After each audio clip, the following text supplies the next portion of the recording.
Hi guys, popping in today. Haven't filmed in a really long time, and it's my one day off day, so I thought I would make a video. Gonna make it quick because it's really hot. The heater is on full blast. Don't want to turn it off because it's hard to turn it back on, and oh, it's cold outside. Um, but yeah, so it's the evil bunny back today, and the video I want to do for you guys today is different than my usual videos, like about mental health or like random shit going on in my life or MBTI. I wanted to talk to you guys about my job specifically. I'm not gonna get too much into my job, but it gives me a platform to be able to talk about the subject that we're going to talk about today, which is the pre-date. I know I'm a little late in the trend because I know it started to make the rounds on Twitter and stuff, but I think the idea of a pre-date is kind of eternal and it's been around forever and it'll be around forever. So I think it's something interesting to talk about. Now, for the past year, actually since February, I have been working as an online dating ghostwriter and profile writer. I handle my clients' messaging on every online dating platform. I set up dates for them, and I also write online dating profiles professionally. And I work for a company. I'm not a freelancer anymore. I still do my organizing freelance, but uh, like I work for an actual company that hires online dating ghostwriters, and I have a bunch of clients right now. I think I have about 6 to 8 clients. Maybe another video I can talk more about that. But let's get to the topic at hand because it's already 2 minutes in. I'm so annoying. I hate myself. Let's talk about the pre-date. Okay, so this is something I see coming up a lot. I will say for certain, before I started this job, I did not believe in pre-dating. What the fuck is pre-dating? It sounds like an invitation for guys to just fucking waste your time, right? Now that I'm at this job and I see things, as most of our clients are straight men, we have a couple of women, um, but in general, I see things from a straight male's perspective now, and I see how things can benefit both them and the women.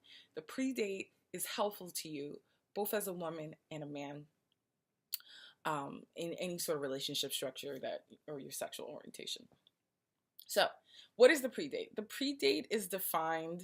Hold on 1 second. I like this definition from Online Dictionary about predating. The initial informational interview type meeting with someone met through an online dating service typically involves a drink right after work during the week. Sometimes this sweet old date can carry over into dinner if both parties are interested. And I totally agree with that definition. The pre-date is really helpful to kind of, well, here's the thing. I'm going to say the pre-date does 3 things that's extremely helpful to both men and women. The first thing it does is that it lowers the pressure of an actual date. I think that like a first date is nerve-wracking for anybody. And specifically for people that, are looking for people online, which is like the majority way that people are finding each other is through online dating. Specifically what it does is let you know that the person you're talking to is that person. So instead of like getting all dressed up and on a Saturday night to meet this random person that you've been talking to online for however long, and have that ruin your night when they're not what they say they are, or they're actually really crazy in person, you can eliminate all that by inviting this person for a coffee date, midday, during brunch, during your lunch hour, right after work.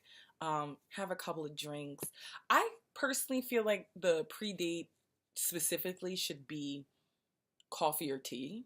I don't think that it should involve alcohol. I think the first date should involve alcohol.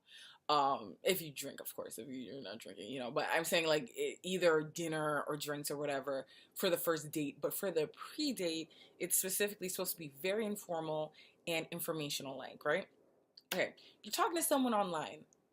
I do this for a living now. I message thousands of women per month and hundreds of women per week. Um, I'm on every single dating site for my clients, everyone imaginable. People lie a lot on online dating. Like, People, basically, the average person has fibbed about something on their profile or in their messaging. So as a result of that, the predate will allow you to kind of like sort through that. And I think that's really helpful. So, one, lowers the pressure of a real date. Two, allows you to see that the person you're speaking to online is the actual person that is, you know, or the person you want to be talking to through the date. Now, obviously, because I'm a dating ghostwriter and people are talking to me, I'm gonna be, I'm, my job in essence is witness on why you should kind of sort the person out before you go on a date with them, because I pretend to be people. I write on their behalf for a number of reasons, which I can get into in another video.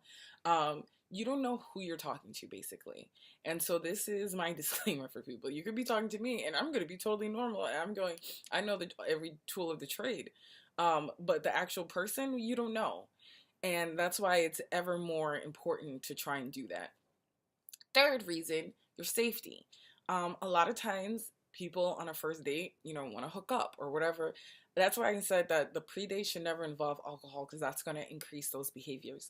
I have seen crazy scenarios for both men and women going on a first date and really getting themselves into harm because they chose to go back to the person's house that night.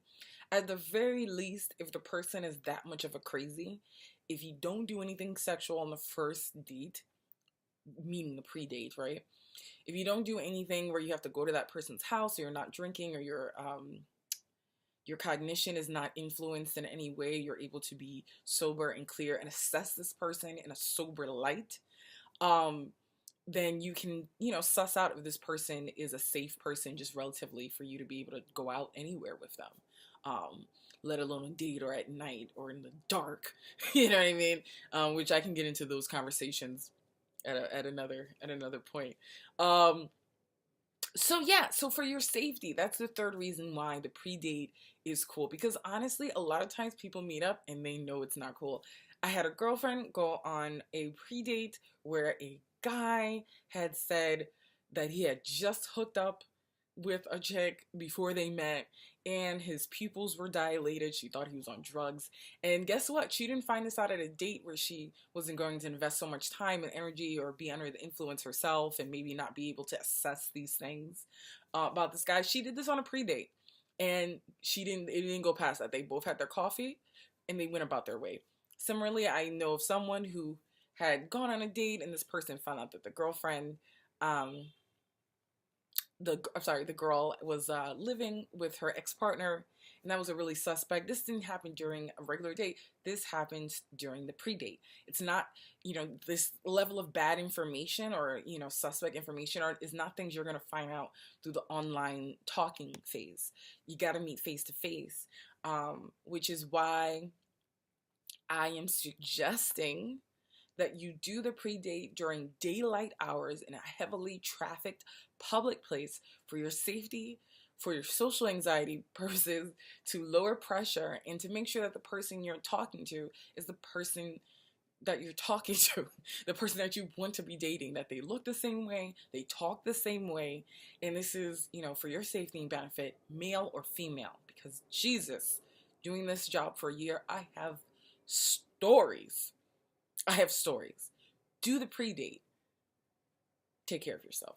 Bye. Oh, and if you like videos like this, or if you have questions or want to know more about, ways that I can help benefit you, through my dating ghostwriting job, maybe we can do that in a separate video. But I'm just testing this out to see if anyone's even interested in this conversation or this topic. So we'll see. I'll see from the results of this. All right. Take care, guys. Bye.